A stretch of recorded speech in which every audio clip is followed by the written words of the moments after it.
अस्सलामुअलैकुम वरहमतुल्लाहि वबरकातुहू। मैं हूँ आमिर अजहरी, आप देख रहे हैं कादरी मसलक। आज की हम वीडियो में बात करने वाले हैं गाने से ताल्लुक़, यानी कुछ ऐसे गाने जो लोग गफलत कर रहे हैं और उसे सुनते हैं और लोग गाते भी हैं, उससे उनका ईमान चले जाएगा। यानी यहाँ तक बात पहुँच जाती है कि उनका ईमान सलामत नहीं रहेगा जो लोग इस तरीके से गाने गाते हैं और सुनते हैं। मुसलमान इतना इस टाइम गिर चुका है कि लोग जो फिल्मी स्टार हैं उनके ऊपर उनके गाने गा के और ज़िंदगी अपनी बसर कर रहे हैं। तो मैं आपको इसका बताऊंगा कि इसकी कितनी पकड़ है, इसकी सख्त कितना आपको इसका अजाब मिलेगा। मैं आपको वीडियो में आखिर में बताऊंगा, आप वीडियो में बने रहें। इंशाअल्लाह ताला मैं आपको अच्छी तरीके से पूरा तरीका समझा दूंगा। तो आज का टॉपिक हम इसी के बारे में लेके आए। उम्मीद है आप सभी इस्लामी भाई इंशाअल्लाह ताला आप सभी खैरियत से होंगे।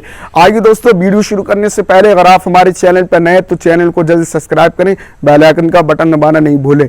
आइए दोस्तों, वीडियो को जल्द शुरू करते हैं। तो आज का टॉपिक ये कि लोग जो इस तरीके से गाने सुन, यानी कुछ एक गाना मैंने ये और कई जनों का ये सवाल भी है कि इस तरीके से कि तेरा हंसना भी जन्नत है, ये गाना है कोई।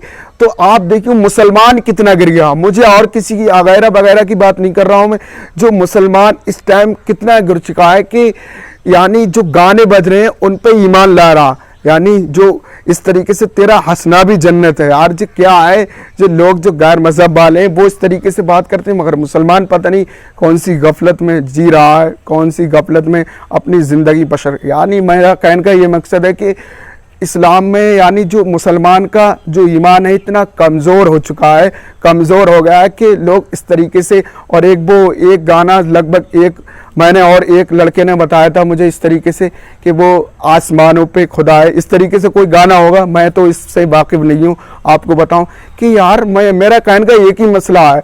यानी पहली बात, गाना सुनना हराम है।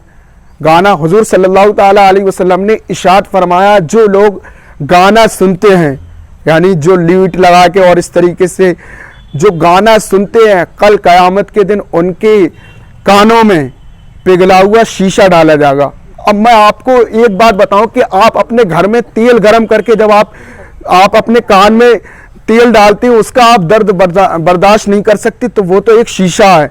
और जो हुजूर ने फरमा दिया ये होना है, जो हुजूर ने फरमा दिया वो होना। जो लोग गाने सुनते हैं अपने कानों से और अपनी खानी, यानी इस तरीके से, कुछ तो ऐसा होता है कि पास में गाने बज रहे हैं तो आप वो खड़े हैं तो कोई बजा रहा, तो उसमें तो आपकी कोई गलती नहीं है, वो बजा रहा, उस पर उसका पूरा अजाब पड़ेगा। तो जो लोग खुद यानी बिला ज़रूरत और इस तरीके से गाने सुनते तो कल क़यामत के दिन हुजूर सल्लल्लाहु ताला अलैहि वसल्लम ने इरशाद फरमाया, उनके कानों में पिघला हुआ शीशा डाला जाएगा। जब आप गर्म तेल को बर्दाश्त नहीं कर सकते तो आप मुझे ये बता दें कि आप शीशे को किस तरीके से आप बर्दाश्त कर लेंगे। तो लोग यानी इस टाइम इस्लाम में और जो मुसलमान इतनी गफलत कर रहा, मुसलमान पता नहीं, मैं तो ये कहता हूँ कि मुसलमान इन वगैरह वगैरह की बातों में आके इस तरीके से जो कलिमात हैं, ऐसे कलिमात सुन रहा है जिससे उसकी ज़िंदगी बर्बाद हो रही है और वो ना सुकून पा रहा है। अब लोग कहते हैं कि हमारी दुआ कबूल नहीं होती है, हम इस तरीके, तुम गाने सुनोगे तुम्हारी दुआ कैसे कबूल हो जाएगी? मुझे एक बात बता दीजिए, आप गाने सुनेंगे आपकी दुआ कबूल हो जाएगी? और ऐसे गाने जो यानी यहाँ तक फरमाया गया कि कुछ ऐसे गाने, अगर वैसे गाने सुनना तो हराम है, कुछ ऐसे गाने अगर आपने उनको इस तरीके से सुना और गाया तो आपका ईमान चले जाएगा।